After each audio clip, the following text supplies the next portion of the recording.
The Meditations of Marcus Aurelius, by Marcus Aurelius Antoninus, translated by George Long, Chapter 3. We ought to consider not only that our life is daily wasting away, and a smaller part of it is left, but another thing also must be taken into the account, that if a man should live longer, it is quite uncertain whether the understanding will still continue sufficient for the comprehension of things, and retain the power of contemplation which strives to acquire the knowledge of the divine and the human. For if he shall begin to fall into dotage, perspiration and nutrition, and imagination and appetite, and whatever else there is of the kind will not fail. But the power of making use of ourselves, and filling up the measure of our duty, and clearly separating all appearances, and considering whether a man should now depart from life, and whatever else of the kind absolutely requires a disciplined reason, all this is already extinguished. We must make haste then, not only because we are daily nearer to death, but also because the conception of things and the understanding of them cease first. 2.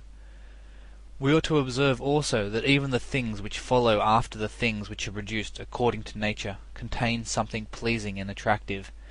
For instance, when bread is baked, some parts are split at the surface, and these parts which thus open and have a certain fashion contrary to the purpose of the baker's art are beautiful in a manner, and in a peculiar way excite a desire for eating. And again figs, when they are quite ripe, gape open, and in the ripe olives the very circumstance of their being near to rottenness adds a peculiar beauty to the fruit.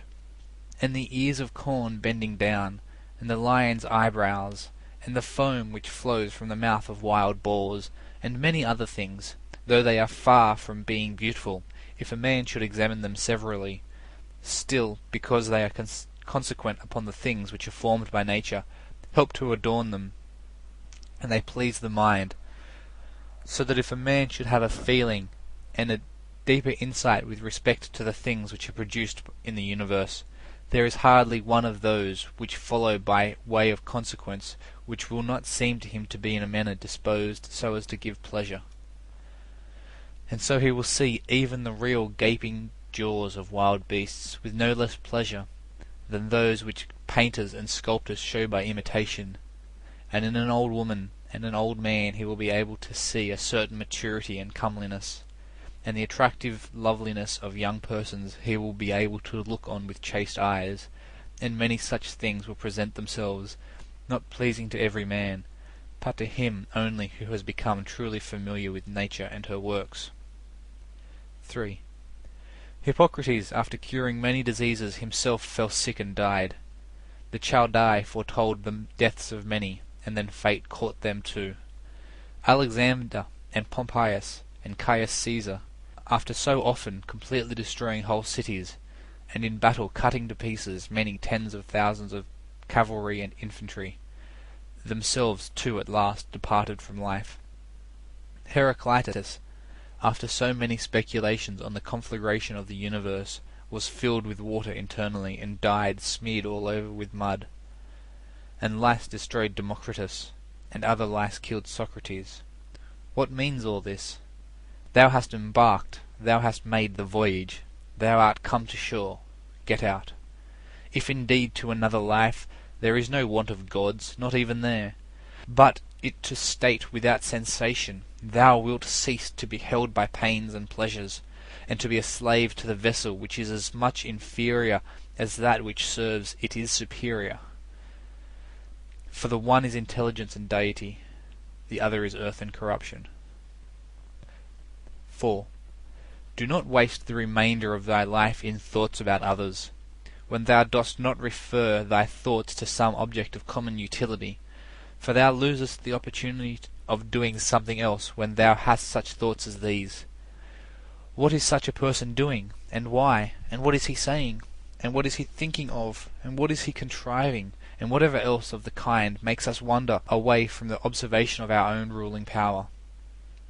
We ought then to check in the series of our thoughts everything that is without a purpose and useless, but most of all the over-curious feeling and the malignant, and a man should use himself to think of those things only about which, if one should suddenly ask, "What hast thou now in thy thoughts?"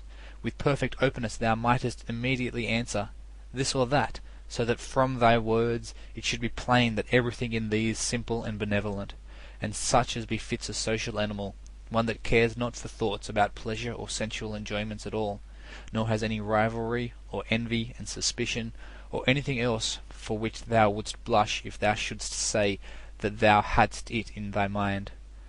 For the man who is such, and no longer delays being among the number of the best, is like a priest and minister of the gods, using too the deity which is planted within him, which makes the man uncontaminated by pleasure, unharmed by any pain, untouched by any insult, feeling no wrong, a fighter in the noblest fight, one who cannot be overpowered by any passion, dyed deep with justice, accepting with all his soul everything which happens and is assigned to him as his position, and not even, nor yet without great necessity and for the general interest, imagining what another says or does or thinks. For it is only what belongs to himself that he makes the matter for his activity, and he constantly thinks of that which is allotted to himself out of the sum total of things, and he makes his own act fair, and he is persuaded that his own portion is good. For the lot which is assigned to each man is carried along with him, and carries him along with it, and he remembers also that every rational animal is his kinsman, and that to care for all men is according to man's nature, and a man should hold on to the opinion, not of all, but of those only who confessedly live according to nature. But as to those who live not so, he always bears in mind what kind of men they are both at home and from home, both by night and by day, and what they are, and with what men they live an impure life. Accordingly he does not value at all the praise which comes from such men, since they are not even satisfied with themselves. 5. Labour not unwillingly, nor without regard to common interest, nor without due consideration, nor with distraction, nor let studied ornaments set off thy thoughts, and be not either a man of many words, or busy about too many things. And further, let the deity which is in thee be the guardian of a living being, manly and of ripe age, and engaged in matter political, and a Roman and a ruler, who has taken his post like a man waiting for the signal which summons him from life, and ready to go, having need neither of oath nor of any man's testimony. Be cheerful also, and seek not external help, nor the tranquillity which others give. A man must stand erect, not be kept erect by others. 6.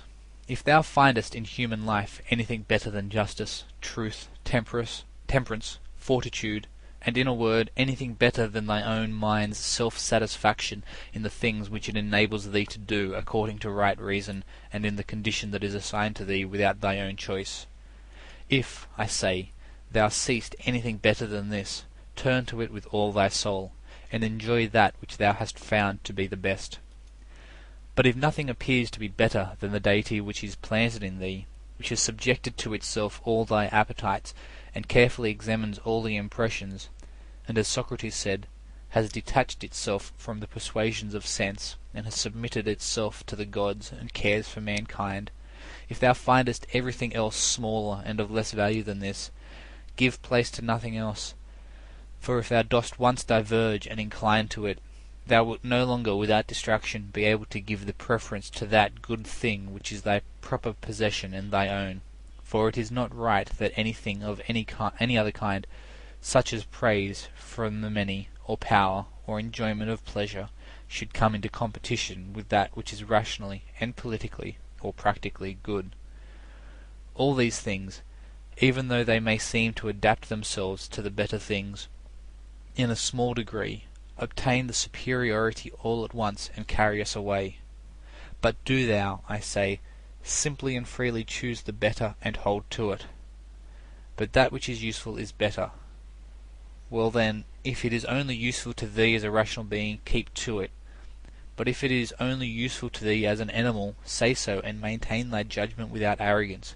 Only take care that thou makest the inquiry by a sure method. 7. Never value anything as profitable to thyself which shall compel thee to break thy promise. To lose thy self-respect, to hate any man, to suspect, to curse, to act the hypocrite, to desire anything which needs walls and curtains. For he who has preferred to everything else his own intelligence and demon and the worship of its excellence, acts no tragic part, does not groan, will not need either solitude or much company. And what is chief of all, he will live without either pursuing or flying from death. But whether for a longer or a shorter time he shall have the soul enclosed in the body, he cares not at all. For even if he must depart immediately, he will go as readily as if he were going to do anything else which can be done with decency and order, taking care of this only all through life, that his thoughts turn not away from anything which belongs to an intelligent animal and a member of a civil community. 8. In the mind of one who is chastened and purified, thou wilt find no corrupt matter, no impurity, nor any sore-skinned over. Nor is his life incomplete when fate overtakes him, as one may say of an actor who leaves the stage before ending and finishing the play. Besides, there is in him nothing servile, nor affected, nor too closely bound to other things, nor yet detached from other things. Nothing worthy of blame, nothing which seeks a hiding place. 9. Reverence the faculty which produces opinion. On this faculty it entirely depends whether there shall exist in thy ruling part any opinion inconsistent with nature and the constitution of the rational animal. And this faculty promises freedom from hasty judgment, and friendship towards men, and obedience to the gods. 10. Throwing away then all things, hold to these only which are few, and besides bear in mind that every man lives only his present time, which is an indivisible point, and that all the rest of his life is either past or it is uncertain. Short then is the time which every man lives, and small the nook of the earth where he lives, and short too the longest posthumous fame, and even this only continued by a succession of poor human beings who will very soon die, and who know not even themselves, much less him who died long ago. 11. To the aids which have been mentioned let this one still be added. Make for thyself a definition or description of the thing which is presented to thee, so as to see distinctly what kind of a thing it is in its substance, in its nudity, in its complete entirety, and tell thyself its proper name, and the names of the things of which it has been compounded, and into which it will be resolved. For nothing is so productive of elevation of mind as to be able to examine methodically and truly every object which is presented to thee in life, and always to look at things so as to see at the same time what kind of universe this is, and what kind of use everything performs in it, and what value everything has with reference to the whole, and what with reference to man, who is a citizen of the highest city, of which all other cities are like families, what each thing is, and of what it is composed, and how long it is the nature of this thing to endure which now makes an impression on me, and what virtue I have need of with respect to it, such as gentleness, manliness, truth, fidelity, simplicity, contentment, and the rest.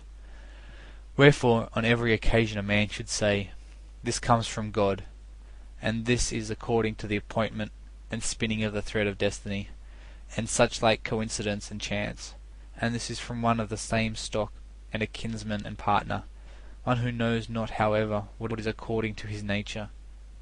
But I know, for this reason, I behave towards him according to the natural law of fellowship, with benevolence and justice.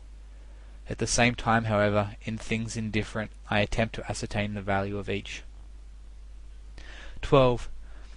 If thou workest at that which is before thee, following right reason seriously, vigorously, calmly, without allowing anything else to distract thee, but keeping thy divine part pure, as if thou shouldst be bound to give it back immediately, if thou holdest to this, expecting nothing, fearing nothing, but satisfied with thy present activity according to nature, and with heroic truth in every word and sound which thou utterest, thou wilt live happy, and there is no man who is able to prevent this. 13. As physicians have always their instruments and knives ready for cases which suddenly require their skill, so do thou have principles ready for the understanding of things divine and human, and doing everything, even the smallest, with a recollection of the bond which unites the divine and human to one another. For neither wilt thou do anything well which pertains to man without at the same time having a reference to things divine, nor the contrary. 14. No longer wander at hazard, for neither wilt thou read thy own memoirs, nor the acts of the ancient Romans and the Hellenes, and the selections from books which thou wast reserving for thy old age. Hasten then to the end which thou hast before thee, and throwing away idle hopes, come to thy own aid, if thou carest at all for thyself, while it is in thy power. 15. They know not how many things are signified by the words stealing, sowing, buying, keeping quiet, seeing what ought to be done, for this is not affected by the eyes, but by another kind of vision. 16. Body, soul, intelligence. To the body belong sensations, to the soul appetites, to the intelligence principles. To receive the impressions of forms by means of appearances belongs even to animals. To be pulled by the strings of desires belongs both to wild beasts and to men, who have made themselves into women. And to a Phalaris and a Nero, and to have the intelligence that guides to the things which appear suitable belongs also to those who do not believe in the gods, and who betray their country, and do their impure deeds when they have shut the doors. If then everything else is common to all that I have mentioned, there remains that which is peculiar to the good man, to be pleased and content with what happens and with the thread which is spun for him, and not to defile the divinity which is planted in his breast, nor disturb it by a crowd of images, but to preserve it tranquil, following it obediently as a god, neither saying anything contrary to the truth, nor doing anything contrary to justice. And if all men refuse to believe that he lives a simple, modest, and contented life, he is neither angry with any of them, nor does he deviate from the way which leads to the end of life, to which a man ought to come pure, tranquil, ready to depart, and without any compulsion perfectly reconciled to his lot. End of Chapter 3. Recording by Shane Greenup. www.papersallowed.com